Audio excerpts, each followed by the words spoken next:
Commander Zixthor of the Valthian Empire stood before the containment cell, his three eyes blinking in rapid succession, a sign of profound confusion among his species. Inside the transparent barrier sat a creature unlike any he had encountered in his 40 cycles of military service. The human was small by galactic standards, barely 2 meters tall, with only 2 eyes and a disturbing lack of protective plating. Its skin was a pale shade of tan, vulnerable and soft. Yet something in the way it sat, calm, observing, calculating, unsettled the commander deeply. "This is the apex predator of Earth?" Zixthor's second-in-command, Officer Krell, clicked her mandibles in what could only be interpreted as disappointment. The species that refused our annexation offer? The human's capture had been remarkably easy, too easy. A small surveying vessel had found him alone on a frontier colony moon, conducting what appeared to be routine geological surveys. No weapons, no backup, no distress signal sent. The Valthian had expected Earth to be grateful for their offer of protection under the Empire's banner. Instead, Earth had responded with a single word: no. Such insolence could not stand. "Begin the interrogation," Zixthor commanded. "We need to understand their military capabilities, their weaknesses. Once we know what makes them vulnerable, Earth will fall within a lunar cycle." The neural probe descended from the ceiling, its crystalline tips glowing with psionic energy.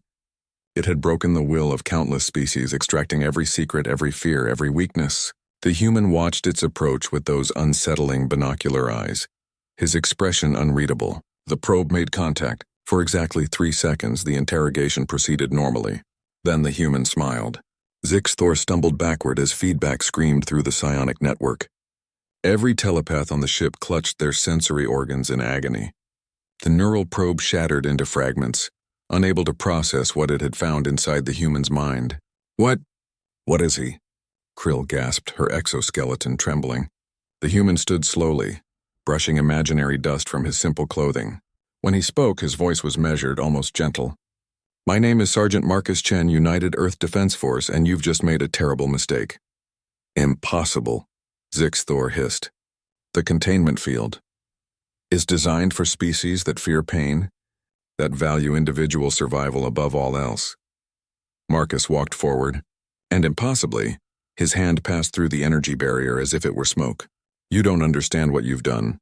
The alarms began screaming as Marcus stepped fully out of the cell, but he made no move to attack, no attempt to escape. He simply stood there, that same calm expression on his face. "I wasn't surveying that moon for minerals," Marcus continued. "I was counting." "Do you know what I was counting, Commander?" Zixthor's translator struggled with the human's words, but the meaning became horrifyingly clear. "I was counting your ships, your fleet positions, your patrol routes. For the last 6 months, Earth has known exactly where every single one of your vessels is located." Marcus's smile never wavered. "We're very good at surveillance. We had to be. We evolved on a planet trying to kill us every single day." "You're bluffing," Krill said, but her voice carried no conviction. "Am I? You see, humans have a peculiar trait. We're persistence hunters. Back on Earth, our ancestors would chase prey for days, weeks if necessary, until it collapsed from exhaustion. We don't give up, we don't surrender, and we never ever forget." Marcus walked to the viewport, gazing out at the stars beyond. "The moment you activated that neural probe, you triggered a subcutaneous transmitter. Not a distress signal, we knew you'd be monitoring for that. No, this was something simpler. A confirmation code." "Confirmation of what?"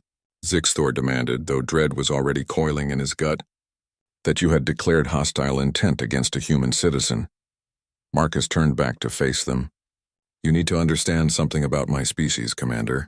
We're fractious, argumentative, we fight among ourselves constantly. But there's one thing, one single thing, that unites every human from the slums of New Mumbai to the ice colonies of Europa." The ship's long-range sensors began detecting quantum signatures. Hundreds of them, thousands. "We protect our own," Marcus said quietly. "You didn't capture a soldier, Commander. You captured bait, and you took it."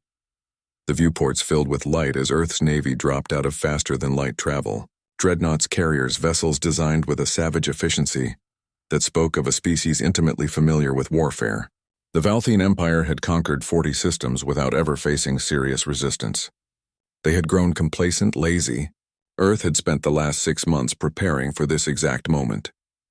You could have had peace, Marcus said, his voice carrying a note of genuine sadness. We would have traded with you, learned from you, maybe even become friends. But you demanded submission. You threatened our families. You tried to violate my mind.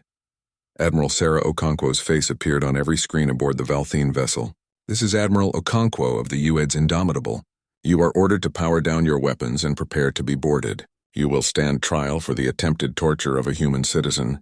You will answer for your crimes. Zixthor looked at the overwhelming force surrounding his ship, then back at the human who stood calmly in his interrogation chamber. We meant no offense. We didn't understand. Now you do, Marcus interrupted. And you'll make sure every species in this galaxy understands too. Humans can be your greatest allies or your worst nightmare. You get to choose which, but you only get to choose once.